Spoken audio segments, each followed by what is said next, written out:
Hey guys, welcome back to the show. We're back with a super film support, and this time it's from David Palermo, who wrote me a question regarding Chamonix cameras.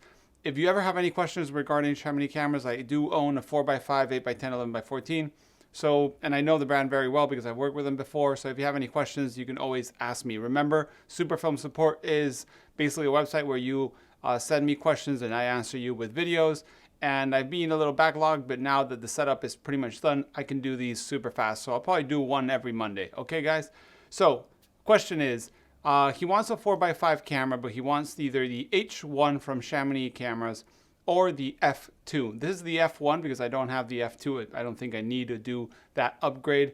And basically the main differences between the cameras is this is a folding field camera and the H1 is a non-folding field camera.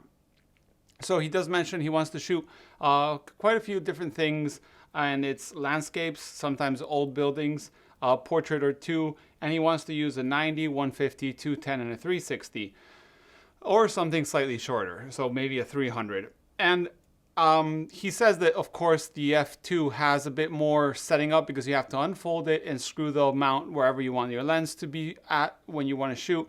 And then with the H1, you can have it with the lens attached and in your bag.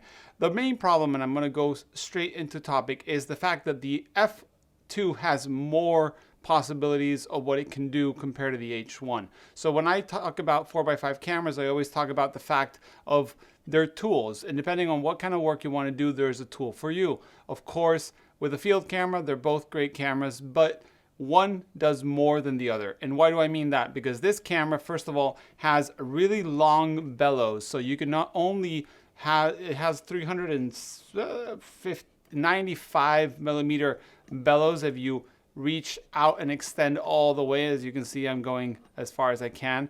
And then the back goes back. But you can also put an extender and even focus with, for example, a 450 millimeter lens, which I've done before and it works fine. Of course, there's a bit of a wobble, even though this camera's sturdy. I mean, a 450 millimeter lens is going to be like in the front here, and it's kind of a bit too much. But this camera can do pretty much all of that. And at the same time, you can also use wide angle bellows and shoot wide angle stuff with this camera, no problem. So you just have to change the screw on the front and of course move the focus one way or another. In exchange, the H1 has both standards, and I'll put a picture here for you guys can see that both standards have focusing wheels. So you have the back standard and the front standard. If you want to change from one lens to the other, you have to swap the lens just like you do on this one, and then you have to focus all the way on the back or focus all the way on the front. That extra focusing, because this one has the super fast focus, so you basically can let go of the back and I can shift it forward or backward and compress it or expand it as much as I want pretty fast. That really makes pretty much the time cut to be the same amount of time between both cameras. I honestly recommend an F2 is a bit more of an overall tool that does a very good job at pretty much everything, and the H1 does a great job at being like a very quick setup architectural landscape camera. If you're going to do some portraits every now and then, just get this camera. The weight difference is, basically none. And this one's also cheaper. It's like $150 cheaper. You can get the bag bellows with that money, and you can have, the best of both worlds. You can do buildings, you can do portraits, you can do landscape, and all of that stuff. And yes, setting up and breaking it down takes a little longer. I also would recommend that if you keep this camera on your tripod, and sorry that I'm backing my focus all the way back, but you keep this on your tripod, and right now it's on my super big wooden tabletop tripod. This you can just put on your shoulder and walk around and set up again. If you're going to be walking long distances, you're probably going to end up wanting to put the caps on your camera or your lens, and you're going to do that on the H1. Then you have to take the rare standard off and then put the cap on the inside of the camera just in case, and all of that. So honestly, if I was going to be picking between the H1 and the F2, I really recommend the F2, unless you really think the H1 is your camera.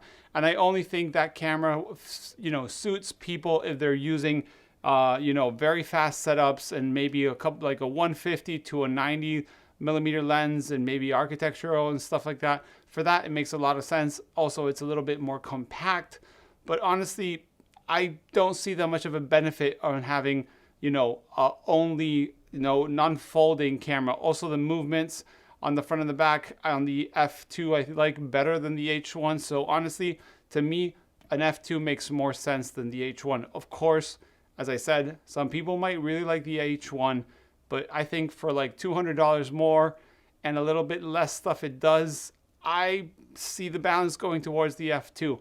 And as I said, if you need that extra rail, you can get that extra rail for not a lot of money. Chamonix accessories are fairly, affordable. Same thing with the back bellows. If you can go ahead and get the back bellows, go ahead and get them. They'll really help you with that 90 and, architecture stuff. And then, the whole fact that, you can just swap the back the same way and you can do like the asymmetrical tilt and all this stuff. I really, really, really like the F2. So I hope that helped David.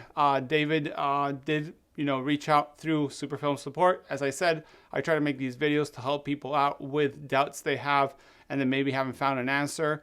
So I hope that helped you, David. And whenever you purchase your camera, you're happy with it, do reach out if you have any other questions about, your camera or any other camera.